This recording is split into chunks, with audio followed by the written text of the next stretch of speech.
Vamos a comenzar este tiempo. Quiero que me acompañen a orar para que sea el Señor quien dirige este momento y que si usted está acá en este lugar, usted pueda estar muy atento a lo que el Señor le quiere hablar en esta mañana. Amén. Gracias te damos, Dios, por tu misericordia, por tu bondad, por permitirnos, Señor, estar acá en este lugar reunidos para poder escuchar tu palabra. Señor, guía nuestros corazones hacia tu verdad. Abre nuestros oídos, Señor, espirituales y nuestros ojos para que podamos contemplarte y podamos escuchar tu dulce voz. Ayúdanos, Señor, a ser obedientes en lo que tú nos vas a enseñar el día de hoy y ayúdanos a cada día poder mostrar tu vida en nosotros. Gracias te damos, Dios, en el nombre de Jesús. Amén y amén. Amén. Dios les bendiga, hermanos, una vez más. Qué bueno que los veo acá en esta mañana. Es un privilegio para mí estar reunido y verlos, porque vamos a aprender de la palabra del Señor en esta nueva serie que tiene por nombre Mensaje a las 7 iglesias. Y vamos a estar analizando el libro de Apocalipsis, los 3 primeros capítulos. Este no es un estudio del libro de Apocalipsis, no vamos a analizar hasta el último capítulo, sino vamos a analizar los 3 primeros. ¿Por qué hablar el mensaje de las 7 iglesias? Porque este mensaje es muy importante, hermano. Este mensaje ya vamos a ir detallando, vamos a ir leyendo cómo fue escrito a estas 7 iglesias específicas, pero bien nos hace a nosotros leerlas y ver cuáles son esas acusaciones y cuáles son esos halagos que también el Señor le hace a estas iglesias. Y cómo el Señor demanda de cada una de ellas a que le busque y a que se acerque más a su presencia. Es necesario entender a qué nos referimos como iglesia. Si yo hago una encuesta ahorita o yo les diera una hoja de papel y les digo, hermanos, dibújenme una iglesia, ¿qué me dibujaría usted? Yo allí tengo, ¿dibujarías algo como esto? ¿O empezarías a dibujar a personas? ¿Por qué les hago esta pregunta? Porque por lo general en nuestra mente el concepto de iglesia tiene que ver con el espacio físico donde nos reunimos. Entonces, si nosotros pensáramos de que, este mensaje es a las iglesias, es al espacio físico donde se reúnen, no tendría sentido porque las paredes no escuchan, el lugar físico no escucha. Entonces, las Escrituras nos da un concepto de iglesia, de que es toda aquella persona que pertenece al cuerpo de Cristo, toda aquella persona quien ha puesto su fe en Cristo Jesús, que se ha arrepentido de sus pecados, es esa iglesia o es parte de esa iglesia. Entonces, cuando hablamos del mensaje a las 7 iglesias, estamos hablando de un mensaje a 7 lugares o a 7 congregaciones donde se encontraba la iglesia de Cristo, donde estaba parte del cuerpo de Cristo. Y eso es lo que vamos a estar revisando en esta mañana. Efesios capítulo 1, versículos 22 al 23. Quiero que me acompañen en sus Biblias. Efesios capítulo 1, versículos 22 al 23 nos dice lo siguiente acerca de Cristo y su iglesia. Dios ha puesto todo bajo la autoridad de Cristo, a quien hizo cabeza de todas las cosas para beneficio de la iglesia. Y la iglesia es el cuerpo de Cristo. Él la completa y la llena. Y también es quien da plenitud a todas las cosas en todas partes con su presencia. Creo que este pasaje nos deja claro acerca de la autoridad de Cristo y cómo Él es la cabeza de todas las cosas y es la cabeza de la iglesia. La iglesia de Cristo es su cuerpo. La iglesia de Cristo es parte de Él. Dice que Cristo mismo es quien completa a la iglesia, es quien la sustenta. Cristo mismo es aquel que la llena por completo. Entonces, si yo preguntara, ¿qué necesita la iglesia el día de hoy? La iglesia de Dios necesita más de Cristo. La iglesia no es iglesia por sí misma. La iglesia es iglesia porque Cristo murió en una cruz por nuestros pecados y nosotros hemos puesto fe en Él. Él edifica su iglesia, Él levanta su iglesia. Entonces, por eso la iglesia cada día necesita más de Cristo. Y ahí pudiésemos pensar, pero la iglesia también necesita aire acondicionado, la iglesia necesita también más sillas, mejores cosas para sentirnos más cómodos. No, hablemos lo que realmente importa en una iglesia. Es que la iglesia conozca más a Cristo. Todo lo demás que les he mencionado puede ser útil para nuestra comodidad y nuestro confort. Pero lo que realmente importa es a Cristo. Si no, pongámonos a pensar en nuestros hermanos al inicio de los tiempos, la primera iglesia. Ni siquiera tenían un lugar como este para poderse reunir, sino que simplemente tenían a Cristo en su corazón, encontraban una casa, una cueva, un lugar y se reunían. Porque lo más importante nunca fue el lugar, sino tener comunión entre hermanos por medio de Cristo Jesús. Y creo que como iglesia es necesario recordar eso. Porque en nuestra época es muy fácil y es muy cómodo acostumbrarnos a un espacio como este. Es muy cómodo y muy fácil pensar en cómo mejorar para nuestra comodidad. Y está bien, Dios nos dé sabiduría para saber administrar sus recursos. Pero lo más importante es Cristo Jesús en nuestras vidas. Y como iglesia, si usted dice, yo soy parte de la iglesia de Cristo, usted busque maneras, busque formas de conocer más a Cristo entonces a medida que pasan los días en este año. Hermanos queridos, amigos, es interesante en esta introducción que les menciono, cómo recordamos a través de Efesios que Cristo es lo que realmente necesita la iglesia. Él la completa, Él la llena, Él es el complemento de todo. Hermanos, ¿qué necesita usted al inicio de este año? ¿Qué necesita usted para toda su vida? Si usted aún no ha puesto su fe en Cristo Jesús, déjeme decirle que su vida aún está vacía.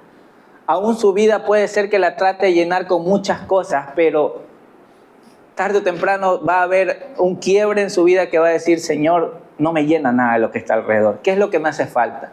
¿Y saben por qué digo de esta manera? Porque muchos de nosotros podemos mencionar con nuestros labios que creemos en un Dios, pero nuestra vida puede estar totalmente alejada de lo que Él demanda de nosotros. Y es por eso que el Señor nos llama una vez más. Si usted es curioso y empieza a leer ya todo Apocalipsis 1, 2, 3, usted va a ver cómo el Señor a cada iglesia la llama al arrepentimiento. A cada iglesia le llama a que se vuelva a Él, a que se vuelva a Él. Y es bueno recordar eso y por eso vamos a estar hablando acerca de este mensaje a lo largo de estos domingos. El mensaje a las 7 iglesias. ¿Cuántos de ustedes ya comenzaron planes de Biblia para leer toda la Biblia en un año?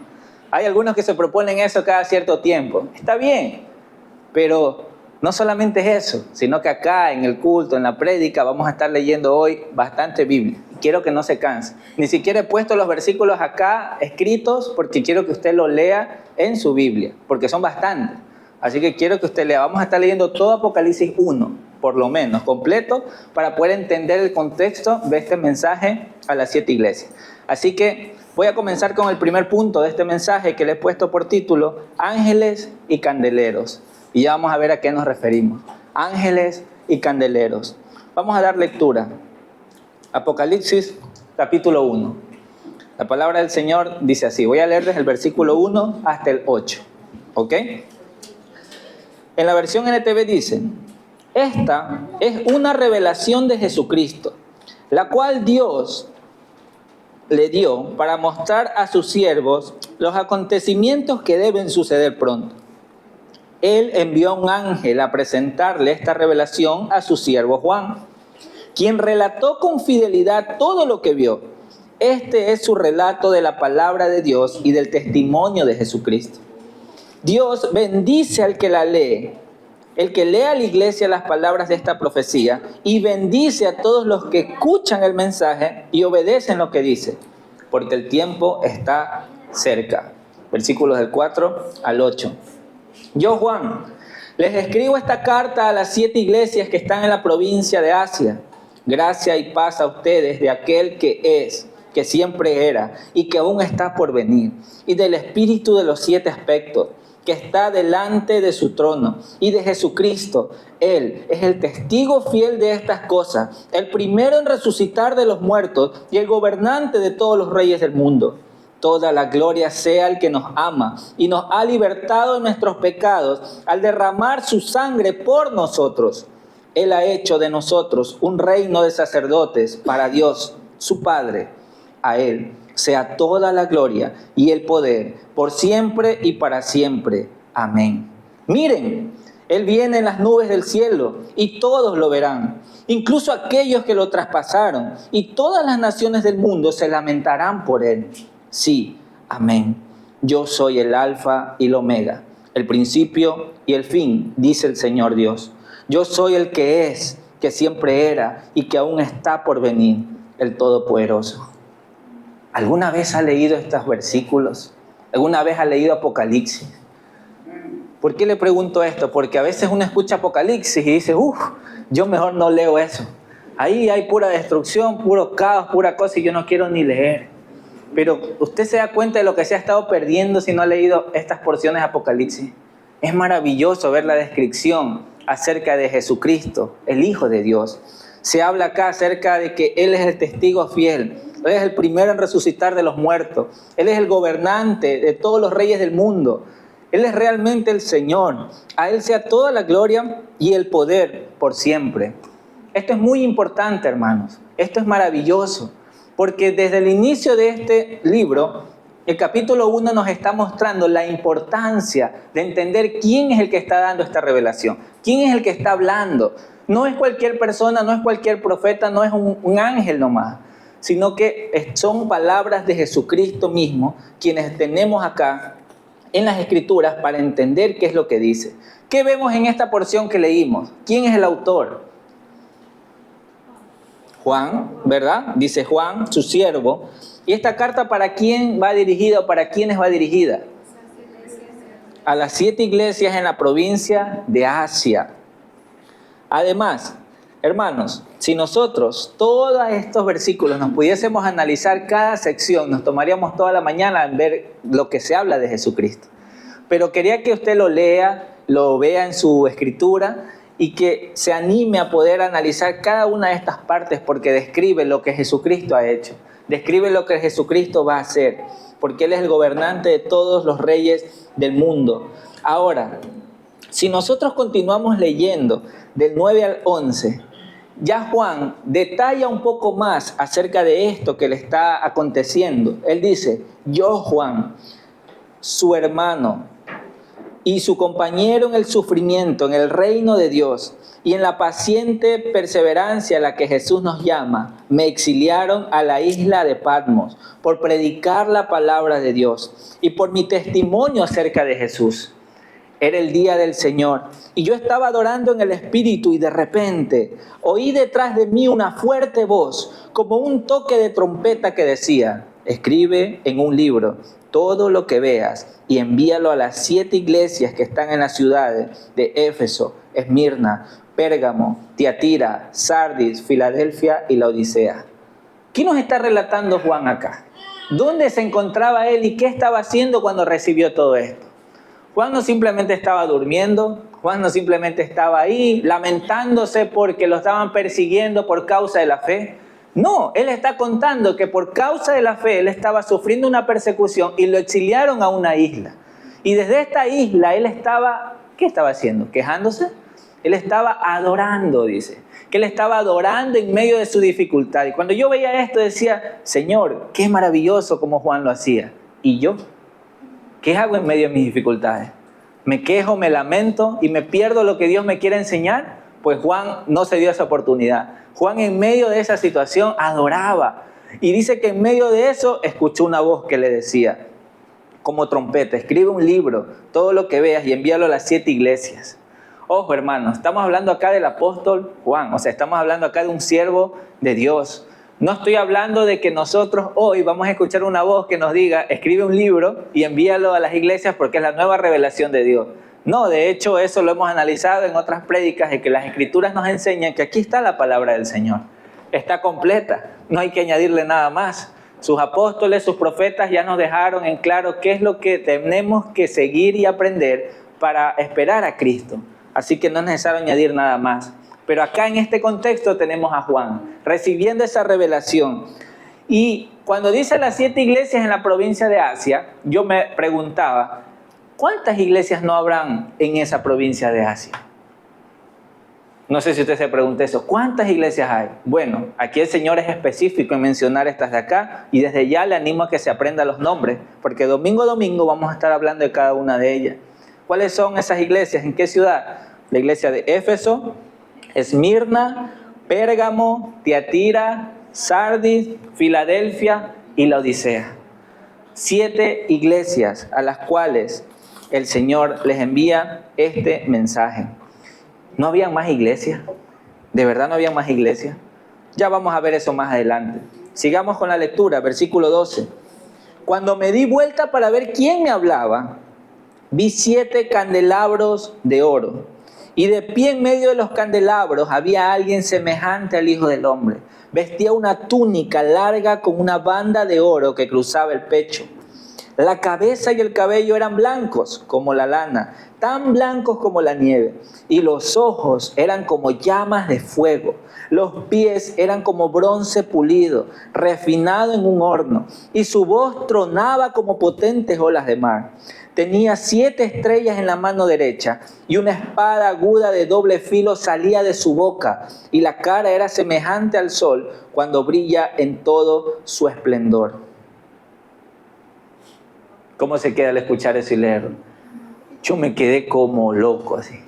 La primera vez que lo leí y ahorita volviéndolo a leer digo, wow, Señor, qué descripción para lo que el Señor estaba mostrando y lo que el Señor quería mostrar. Y ya me va a entender por qué estamos leyendo todo esto, por qué todo el capítulo 1 es necesario leerlo.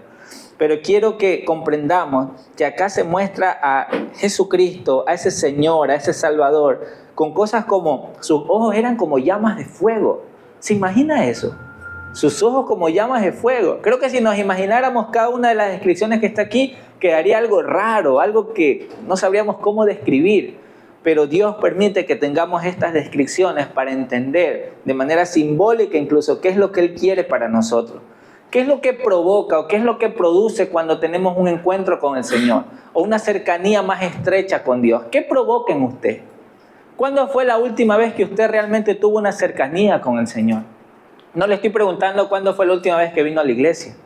Puede ser que en la iglesia tuvo ese tiempo de intimidad con el Señor. Pero la pregunta es, ¿cuándo fue la última vez que usted realmente se sintió, se llenó del Señor? ¿Cuándo fue ese momento? ¿Ya han pasado días, semanas, meses o ni siquiera se acuerda? Yo le quiero animar en esta mañana de que realmente se acerque al Señor y tenga ese encuentro con Él, tenga esa cercanía profunda de entender que tengo que leer su palabra, tengo que orar, tengo que ayunar, tengo que tener las disciplinas espirituales, sí, pero en comunión con Cristo, no como algo más de una religión. Porque si usted dice, pero yo sí asisto a la iglesia, pero yo sí oro, yo sí leo la Biblia, sí, pero ¿con qué corazón lo hacemos? ¿Lo hacemos por cumplir o lo hacemos porque realmente nuestra alma necesita ser llena del Señor y nos estamos llenando? ¿Qué hizo Juan cuando vio todas estas cosas? ¿Cómo usted reaccionaría? Yo me ponía, digo, ¿cómo yo hubiera reaccionado en el lugar de Juan? Juan dice en el versículo 17, cuando lo vi, caí a sus pies como muerto. No pude hacer nada más. Caí a sus pies como muerto. Pero Él puso la mano derecha sobre mí y me dijo, no tengas miedo. Yo soy el primero y el último. Yo soy el que vive, el que estuve muerto. Pero mira, ahora estoy vivo por siempre y para siempre. Y tengo en mi poder las llaves de la muerte y de la tumba. Escribe lo que has visto, tanto las cosas que suceden ahora como las que van a suceder. Este es el significado del misterio de las 7 estrellas que viste en mi mano derecha y de los 7 candelabros de oro. Las 7 estrellas son los ángeles de las 7 iglesias y los 7 candelabros son las 7 iglesias. ¿Usted se imagina tener esa cercanía con el Señor, orar, estar en su presencia y recibir esas palabras que el Señor tiene para nosotros? No temas, Luis. No temas, Luis Enrique. Recuerda quién soy yo. El apóstol Juan recibió estas palabras. Yo soy el primero y el último. Yo soy el que estuve muerto, pero ahora vivo. Mírame, estoy vivo por siempre y para siempre. Cuán bien le hace a mi corazón recordar quién es Jesús. No sé usted si realmente cada día está consciente de quién es Jesús. No como una teoría, sino como una realidad para su corazón. Pues recordemos que Jesucristo es el camino, la verdad y la vida. Y nadie puede ir al Padre si no es por medio de Él. Que Él es la resurrección y la vida. Que Él es el agua que necesita nuestra alma. Que Él es el pan que necesitamos comer. O sea, hermanos, Jesucristo es todo lo que necesitamos. Y una vez más, si usted es alguien que aún no ha puesto su fe en Jesús, no sé qué está esperando. No sé con qué está tratando de saciar su alma y su corazón. No sé si se considera una persona religiosa, sea cual sea la religión que profese. Pero más allá de eso, usted necesita a Jesucristo. Yo no le animo a que se cambie de religión, no se trata de religión, se trata de Jesucristo. Si usted ha puesto su fe en Jesús, Dios lo ha hecho parte de su iglesia. Dios lo ha hecho parte de su cuerpo. Eso es lo que nos dice su palabra. Y Él nos llama a tener una comunión con Él, hermanos. Y yo les digo, ¿cuándo fue la última vez que tuvimos ese encuentro con el Señor? Esa cercanía profunda. Juan la tuvo. Y muchos hombres de Dios. ¿Y usted? ¿Y yo? ¿Cuándo fue la última vez? Creo que es necesario ponernos a cuentas delante del Señor y entender qué es lo que Él quiere para nosotros. Ahora, hermanos, aquí se hablaron de estrellas y candeleros. Y eso es lo que quisiera que nos concentremos ahora en este mensaje. Si bien es cierto, ya comenzamos con toda una descripción de quién es Jesús y todo lo que se habla de Él, de lo maravilloso que es. Ahora acá hay figuras o símbolos que pudiésemos decir, a mí me parece que esto significa esto. A mí me parece que lo de acá significa esta otra cosa. Bueno, aquí hay dos cosas que no tenemos que darle más vuelta. Porque Jesucristo dice en el versículo 20, este es el significado del misterio de las 7 estrellas que viste en mi mano derecha y de los 7 candelabros de oro. Las 7 estrellas son los ángeles de las 7 iglesias y los 7 candelabros son las 7 iglesias. Entonces ahí no hay más vuelta que darse. Entonces, si usted quiere saber qué significan las estrellas en la mano derecha del Señor, son los ángeles de las 7 iglesias. ¿Qué es lo que significan los candelabros que estaban allí y que Jesús estaba parado en medio de ellos? Significan las 7 iglesias. ¿Y qué relevancia eso tiene para nosotros? Y vamos entrando un poco más en este tema. Hermanos, ¿los candelabros para qué sirven? ¿Sabe qué es un candelabro primero?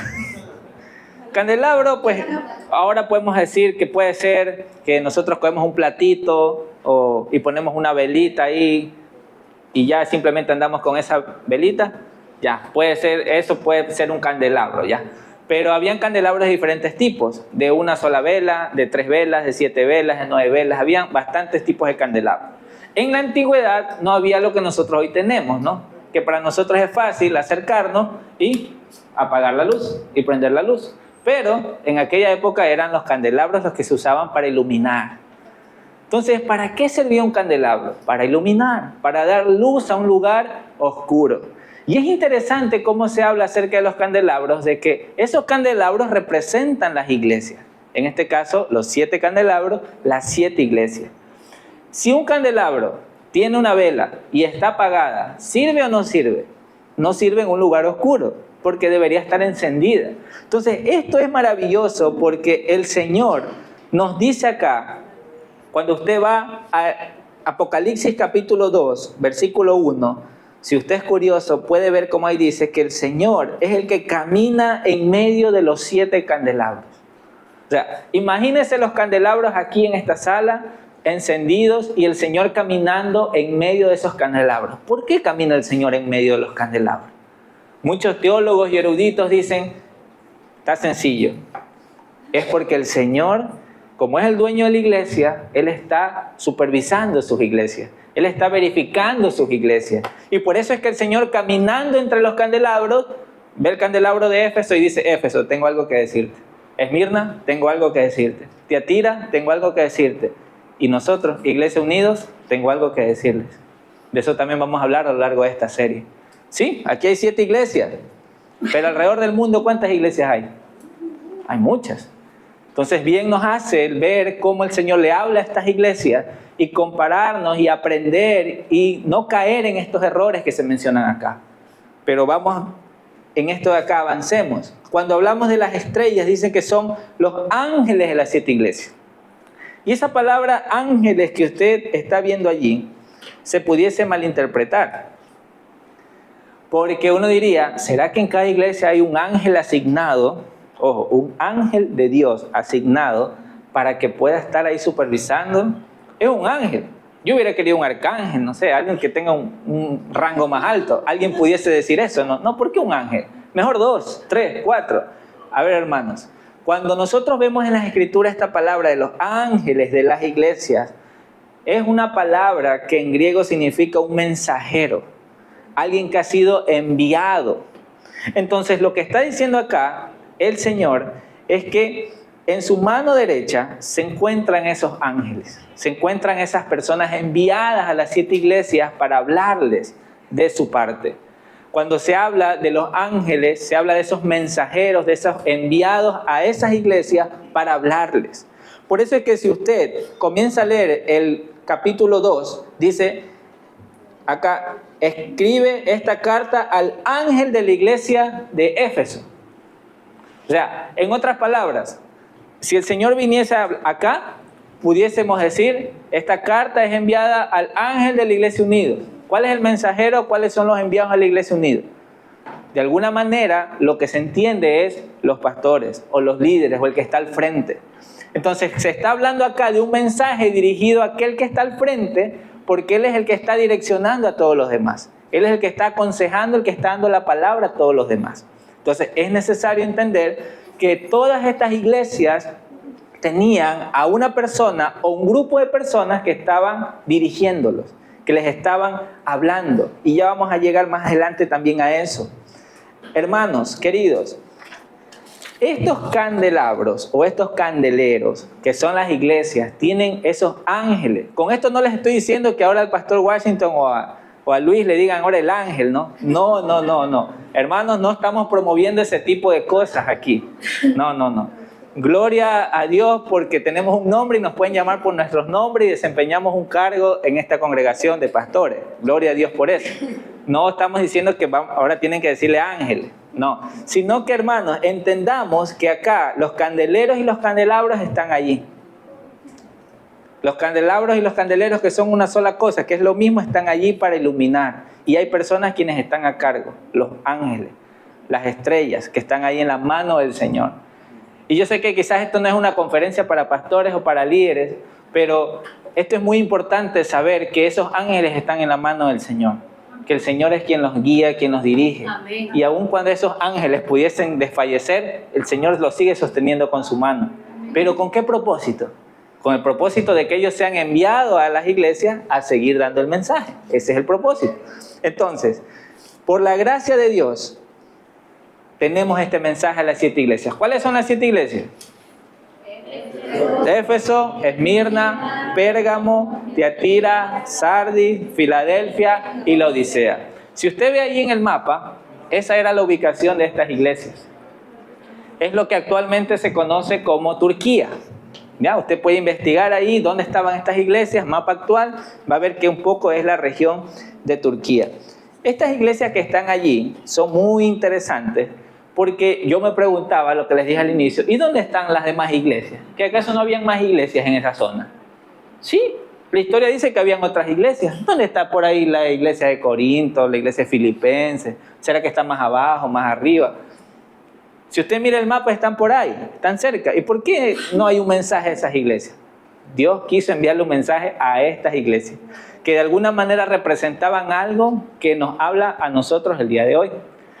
¿Cómo se formaron esas iglesias? ¿Quién las fundó? ¿Cómo se llegó a que allí existan congregaciones en esos lugares? Bueno, hablemos de Éfeso un poco. Vamos a entrar a Éfeso. La iglesia de Éfeso se dice que probablemente fue fundada por el apóstol Pablo. Eso usted lo puede ver en el libro de Hechos. En el segundo viaje misionero de Pablo, Hechos 18, 19 al 21, allí se habla cómo Pablo estaba visitando esta región y comienza a hacer esa labor misionera, esa labor evangelística. Pasó 3 años allí en su tercer viaje misionero, consolidando a la comunidad. Eso usted lo va a encontrar en Hechos 19. Entonces, no hay registros en sí que en los otros lugares se haya pasado ese tiempo, se haya hecho todo un evangelismo, una consolidación, un discipulado de estas iglesias. Pero muchos teólogos concuerdan que lo más probable es que la iglesia de Éfeso, al ser la más numerosa, la más grande y que pudo tener una amplitud grande de personas que empezaban a creer en Cristo Jesús, esta fue la iglesia misionera que comenzó a llevar ese mensaje a todos esos lugares. Y allí se formaron estas iglesias en esa región. Por ejemplo, nosotros tenemos la iglesia de Tiatira. Muchos dicen, con excepción de la de Tiatira, porque en el libro de los Hechos, versículos 16, 14 y 15, se habla acerca de una mujer llamada Lidia. No sé si se acuerdan que eso lo vimos en una de de las series anteriores. Y que esta Lidia era una mujer de Tiatira que tuvo fe en Cristo Jesús, era vendedora de púrpura y ella se encargó de propagar el evangelio en su región. Entonces muchos dicen, ella pudo haber sido la evangelista, la precursora de esta congregación. Y no hay tantos datos con respecto a cómo fueron fundadas las demás, pero como les digo, se habla acerca de que ese trabajo misionero en la iglesia de Éfeso dio como fruto las iglesias en otros sectores. Y es por eso que en cada congregación, en cada lugar se establecieron pastores, diáconos, personas quienes estaban a cargo, quienes estaban liderando. Y eso era muy importante porque cada iglesia comenzó a desarrollar su dinámica. Ahora entendamos algo.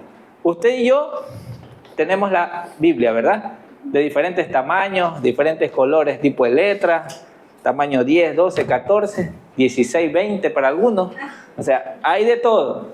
Pero en aquella época no había, hermanos. No había esto. Entonces, ¿qué había?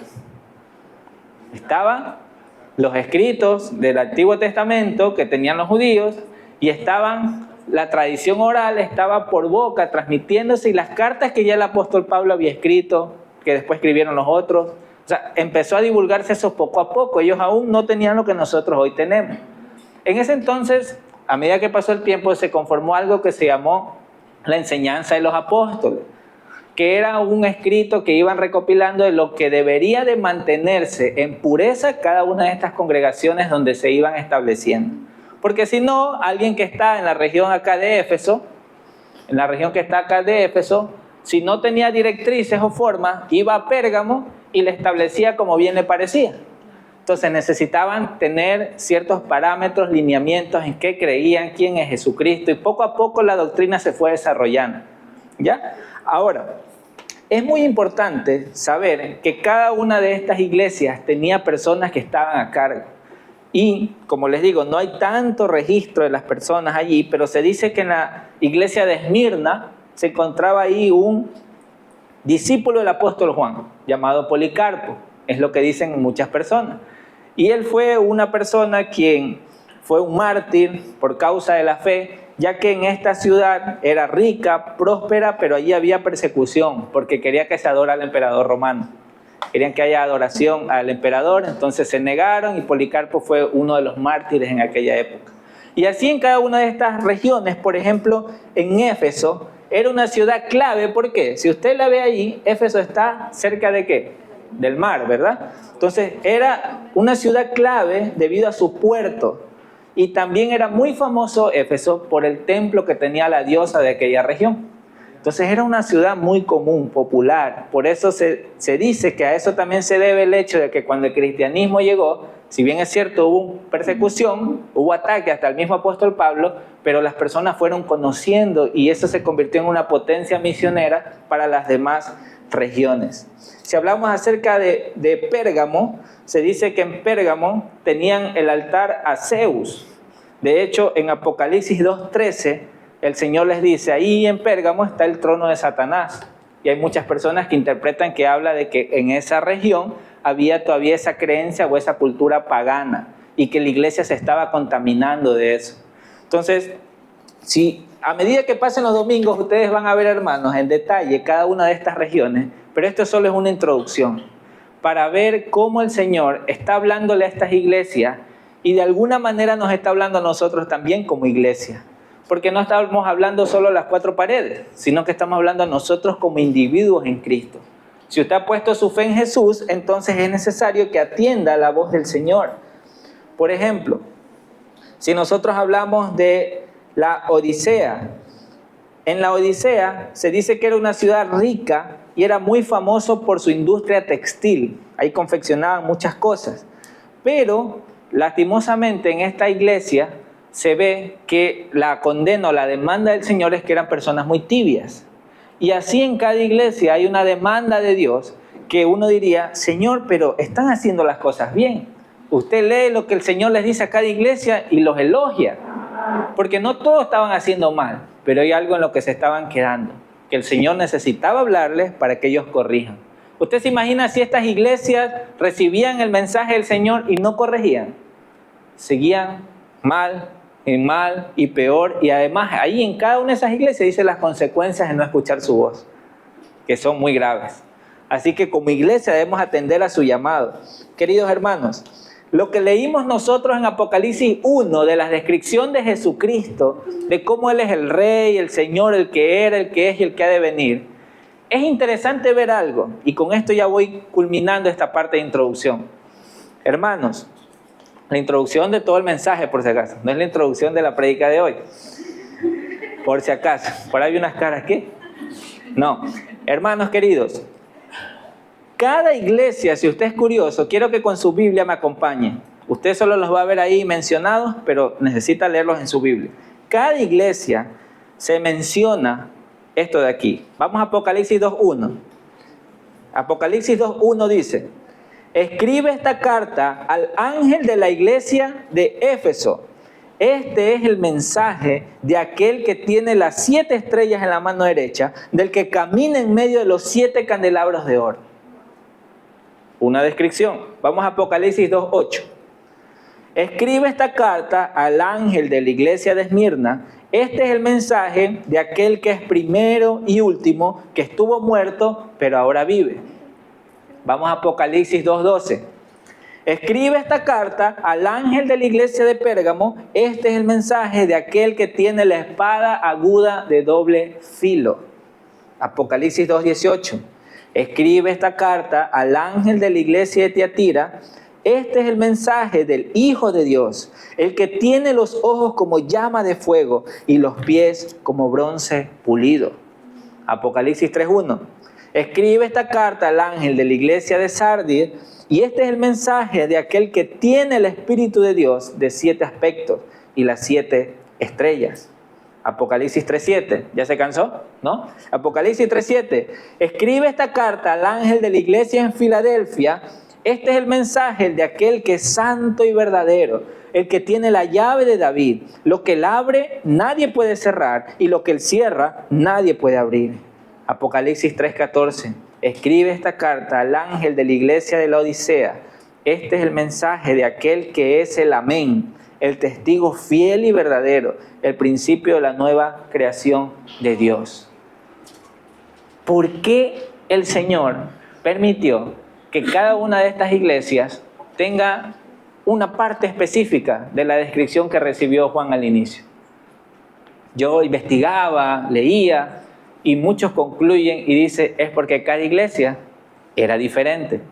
Y todas estas iglesias hacían énfasis en algo o conocían más al Señor de alguna manera, de alguna forma. Si ustedes juntan todas estas descripciones, tenemos Apocalipsis 1, que es lo que leímos de Jesucristo, la revelación de Él. Pero cada una de estas iglesias tiene un énfasis particular, tiene un énfasis. Una dice la espada de doble filo, el otro dice los ojos como llama de fuego, y es porque cada iglesia sabía quién le estaba hablando. Por eso menciona acá, escribe esta carta al ángel de la iglesia de Filadelfia. Es como que si el ángel de la iglesia de Filadelfia, el líder, coge esta carta y dice, ¿quién me manda esta carta? Esta carta es de aquel que es santo y verdadero. Ah, es de mi Señor. Quizás de alguna otra manera, esta persona puede haber dicho, bueno, lo voy a contextualizar. Eso pasa con nuestras denominaciones actualmente. Pasa con nuestras congregaciones a nivel... Hablemos de todo el mundo ya. Cada denominación o cada iglesia tiene algo particular, algo que hace énfasis. ¿Qué es lo que más tratamos de hacer énfasis como Iglesia Unida? La unidad, ¿verdad? En esta semana escuché una iglesia que se llama Iglesia Jesucristo La Promesa. Digo, bueno, esta es una iglesia que promueve y enseña de que Jesucristo es la promesa, que recuerden eso día y noche.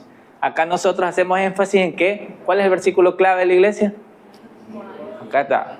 Ahí está. Te pido que se mantengan unidos entre ellos y que así como tú y yo estamos unidos, también ellos se mantengan unidos. Entonces hacemos énfasis en que debemos estar unidos. Pero luego viene otra iglesia que dice, no, nosotros hacemos énfasis en el amor. Viene otra iglesia y dice, no, nosotros hacemos énfasis en el poder del Espíritu Santo. Viene otra iglesia, nosotros hacemos énfasis en que hay que leer la Escritura día y noche. Y eso es lo mejor.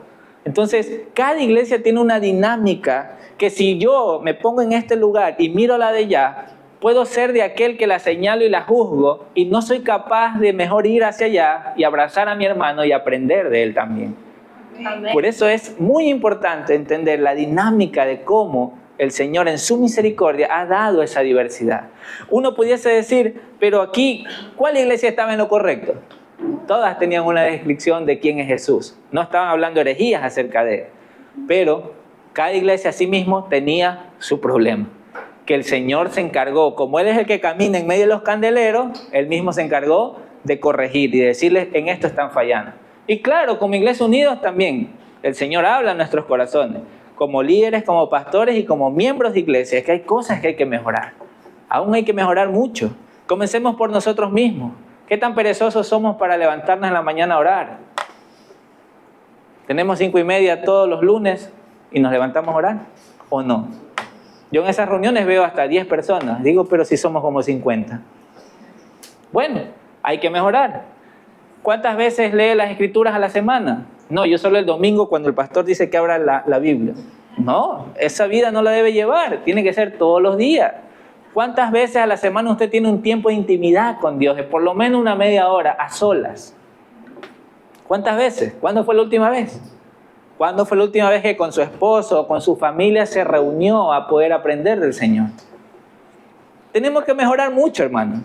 Pero no podemos quedarnos solo con que, no, es que nosotros sí estamos haciendo las cosas bien. Esas iglesias de allá, Dios tenga misericordia. Hermanos queridos, el Señor es dueño de la iglesia y Él mismo es quien la edifica. Entonces el Señor le habla a cada iglesia y como Dios en su misericordia ha permitido en esta ocasión, en este tiempo, en este espacio, que el pastor Washington y yo estemos acá al frente, pues Dios demanda de nosotros esa responsabilidad. Entonces, yo no soy responsable de lo que en otra iglesia están haciendo. Soy responsable de lo que acá sucede y cómo llevamos las cosas. Pero bien hago yo en poder mirar a mis hermanos de otras iglesias, acompañarnos y promover esa unidad, promover ese amor, esa necesidad, entender que nos necesitamos, que yo necesito aprender de ellos y que ellos también pueden aprender algo de nosotros. Por eso les promovimos desde que empezó este año en poder ir a visitar allá, esta comunidad de Cochancay. Algunos me quedaban mirando porque decían, ellos están, ¿qué es eso? Y digo, eso se llaman himnos, porque allá se cantan himnos, era una iglesia alianza. Nosotros acá no estamos acostumbrados a todos los cultos a cantar himnos, pero allá cantaban himnos. Entonces, es diferente. Si usted va a una iglesia que puede ser pentecostal, Asamblea de Dios, usted va a ver que allá la gente aplaude, se mueve, da vuelta, abraza a sus hermanos. ¿Y nosotros cómo somos aquí? Examínese, hermanos, porque no necesitamos ser igual a una iglesia específica. Cada iglesia encuentra su dinámica, pero la pregunta es, ¿realmente estoy honrando al Señor con todo lo que hago? ¿Realmente alabo a Dios con la vida que estoy llevando? ¿Estoy adorándole? Hermanos, Efesios capítulo 5, versículos 25 al 26, nos dice, esposos, amen a sus esposas, así como Cristo amó a la iglesia y se entregó por ella para hacerla santa. Necesitamos recordar que la iglesia del Señor es santa. ¿Por qué es santa la iglesia del Señor? Porque Cristo la hizo santa. Y usted dice, sí, pero yo no soy tan santo. El Señor te ha hecho santo. Estás en un proceso de santificación para cada día parecerte más a Él. Pero delante del Señor, por su gracia y su misericordia, Él te ha hecho santo. Dice que Él purificó a su iglesia, lavándola con agua mediante la palabra. Ya Cristo pagó el precio. No es que nosotros estamos tratando de hacer algo en nuestras fuerzas para ver si llegamos a ser santos, así como Dios quiere que seamos santos. No, todo lo contrario. Como Cristo ya murió por mí, ya perdonó mis pecados, Él me ha santificado y ahora cada día me perfecciono para parecerme a Él. Pero por su gracia, por su obra, por su poder. Amén. No se trata de mí, no se trata de mis fuerzas.